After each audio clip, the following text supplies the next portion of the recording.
स्वागत है एक बार फिर से आपका इस वीकेंड स्पेशल में। और इस सेगमेंट में हम बात करेंगे मौके पे चौका, क्योंकि बाजार के हमने डिस्कशन किए, उसके सारे अलग अलग पहलुओं पे बातचीत की, सारे नंबर्स हमने आपको दिखाए, सारे डेटा पॉइंट्स दिखाए।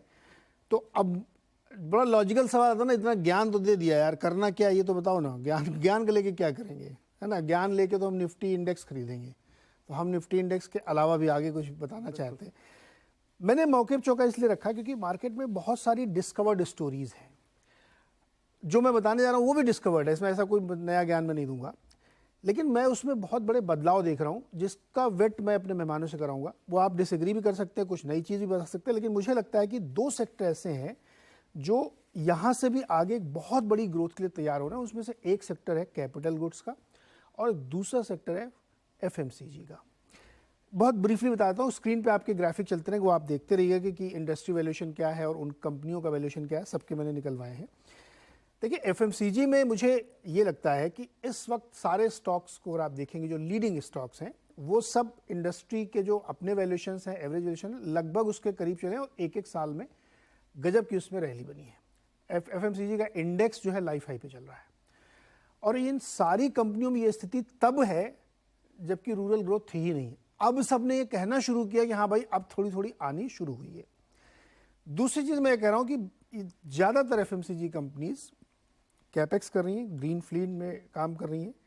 नेस्ले से बड़ी कंपनी ने नया प्लांट लगाने का ऐलान किया है।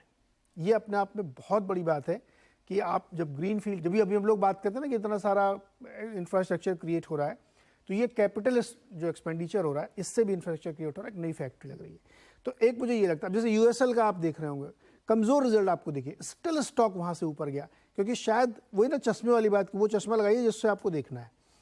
दूसरा सेक्टर है कैपिटल गुड्स। कैपिटल गुड्स में जिस दिन जीडीपी आया था उस दिन हमने इस पर चर्चा की, तो मेरे साथ थर्मेक्स के एक्स एमडी थे, मैंने उनसे यही बहस कर रहा था मैं, तो उन्होंने कहा कि आप लीडिंग कंपनी जो एलएनटी है उसके पास 3 लाख करोड़ की ऑर्डर बुक है जो अगले 2 साल में उनको एग्जीक्यूट करनी है, और इस 2 साल में उनको और बहुत सारे ऑर्डर मिलने वाले हैं।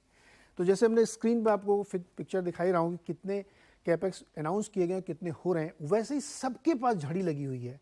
आप सीमेंस को देखिए, एबीबी को देखिए, एलएनटी को देखिए, हनीवेल से मैंने बात की, हनीवेल तो इतनी बड़ी ऑटोमेशन की कंपनी है, उनमें भी यही बात है। अब ये सारे स्टॉक्स के डेटा आपके सामने है।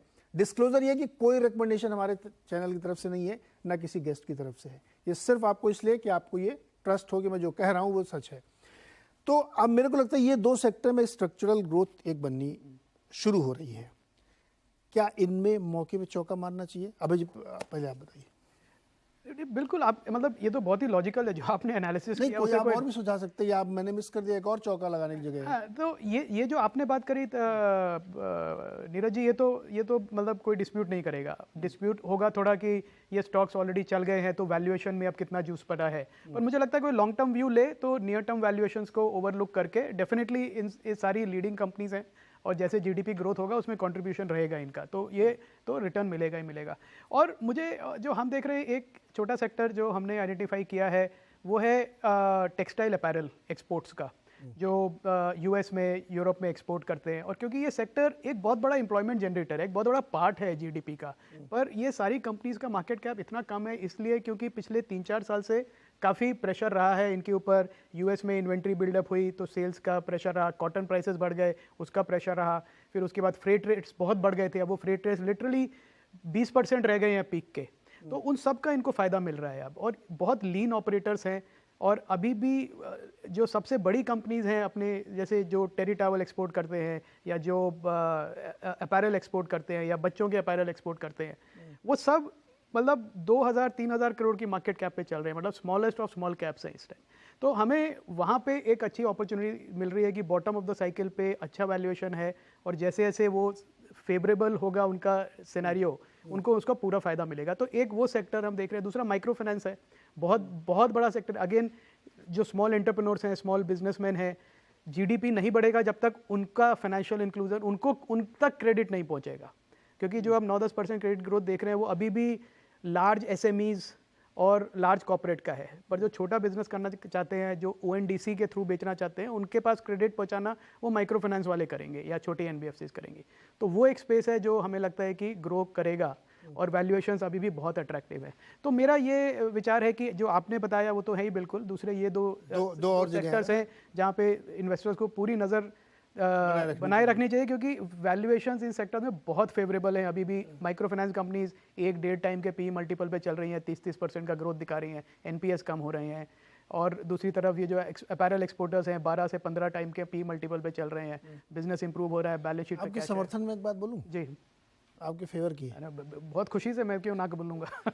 क्रिसिल की एक रिपोर्ट आई है, हाँ, तो एनबीएफसी और माइक्रो फाइनेंस का एयूएम इस समय FY23 क्लोजिंग में 1,30,000 करोड़ है। उन्होंने कहा ये FY24 में 30% बढ़ेगा, 30%, बहुत बड़ी बात कह रहे हैं वो।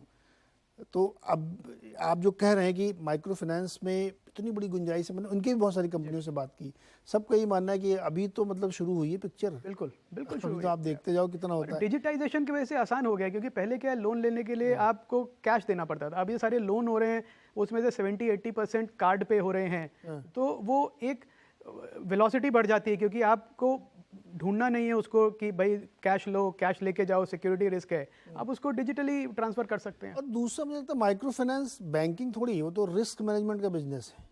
बिल्कुल, वो आप पोर्टफोलियो लेवल जिसको पे पैसा दे रहे हैं उसका खाली रिस्क आपको मैनेज करना है, वापस तो आ ही जाएगा, जी, है ना। तो रिस्क मैनेजमेंट का जो बेस्ट कंपनी आपको दिखे माइक्रो फाइनेंस में, सबकी कलेक्शन एफिशिएंसी 100% के ऊपर है। मतलब जो पुराने भी डिफॉल्ट्स हैं वो रिकवर कर रहे हैं। 105% की कलेक्शन एफिशिएंसी मींस 5% एक्स्ट्रा जो पुराना ड्यू था वो भी आ रहा है। इस समय credit culture micro finance companies का बेस्ट है पिछले 7-8 साल से। आप कहाँ लगाएंगे, कहाँ चौका मारेंगे आप? कैपिटल गुड्स में, एफएमसीजी में, या कुछ और आपको अच्छा लगता है कि एक तो मैं मिस कर गया, इधर भी लगाओ? नहीं नीरज जी, ऐसे तो देखिए, इंडिया के लिए अगर आप प्ले करना है तो आपको एक पर्टिकुलर सेक्टर पे ही सिर्फ पुलिस नहीं हो सकते, क्योंकि थीम तो स्ट्रक्चरल है। आपके सपोर्ट पे एक डेटा पॉइंट मैं करता हूँ, एफएमसीजी के रिलेटेड आप बात कर रहे हैं, कंज्यूमर की बात कर रहे हैं। हम भी फंड चलाते हैं, हमारी सेंट्रल थीम युवा भारत की है, और हमने तो एक डिकेड अपॉर्चुनिटी के हिसाब से एनालिसिस किया। अभी मोटा मोटा इंडिया के जो इकोनॉमी है $3.25 ट्रिलियन की है, मार्केट कैप करीबन $3 ट्रिलियन का है।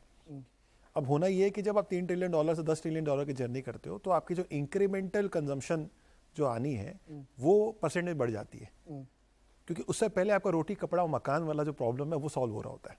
करेक्ट। उसके बाद जो आप, अगर आपका यूथ है तो ये स्ट्रक्चरली यूथ अपने लाइफ टाइम के अंदर में एक अलग अलग तरीके से स्पेंड करता है। तो आप अगर $10 ट्रिलियन पे इसे नंबर को ले जाते हैं हम, अब ये 7 साल में होगा कि 10 साल में होगा, मगर लिखे तक ही होगा, होना तो है, और हमारे लाइफ टाइम में ही होगा। हाँ बिल्कुल होगा। तो वहां से अगर आप वो नंबर को एक्सट्रैपोलेट फर्दर करते हैं तो 10 ट्रिलियन पे आप इसे ले लीजिए, 40% उसको आप मार्क कर सकते हैं कंजम्पशन। तो $4 ट्रिलियन की अपॉर्चुनिटी की हम बात कर रहे हैं आने वाले 7 से 8 साल में। पूरी एफएमसीजी की सारी कंपनी को मिला के आप बताइए कि मार्केट कैप क्या है, it will be less than $1 trillion. So the market expansion is happening huge. Now comfort लोगों को नहीं आ रहा है। वैल्यूएशन देखिए सर, वैल्यूएशन आप देख रहे हैं 1 ईयर के पी पे, प्रॉब्लम वहाँ है। आप 1 साल के हिसाब से डेटा देखेंगे तो आपको महंगा ही लगना हर चीज, पर इंडिया का मार्केट 1 साल के लिए नहीं है। इसलिए मैंने कहा कि अगर आपका व्यू 1 साल का इन्वेस्टमेंट होराइजन है तो आप एक टूरिस्ट इन्वेस्टर है, आप रादर यहाँ पे मत रहिए तो बेहतर है। बट अगर आपने एक लंबा समझा है तो ये स्ट्रक्चरल चीज होनी है, मार्केट बढ़ना है। ये जितनी कंपनियां हैं सारी मैच्योर्ड कंपनीज हैं, इनको ही एडवांटेज मिलना है, because they are already penetrated, they are professional, they already have the dealership established, the brand established, that is going to make a bigger play. इसलिए ये इतनी महंगी कंपनियां में देखने को मिलती है। कैपिटल गुड्स की बात कर रहे हैं, कोई डिफरेंट नहीं है। अभी अभी आपने डेटा रन किया प्राइवेट सेक्टर की कैपेक्स को लेके, जो कि हिस्टोरिकली हाई है। तो गवर्नमेंट भी खर्चा कर रही है, प्राइवेट सेक्टर भी खर्चा कर रही है, तो 100% उसका जो नेचुरल एडवांटेज है वो कैपिटल गुड्स सेक्टर को जाना है।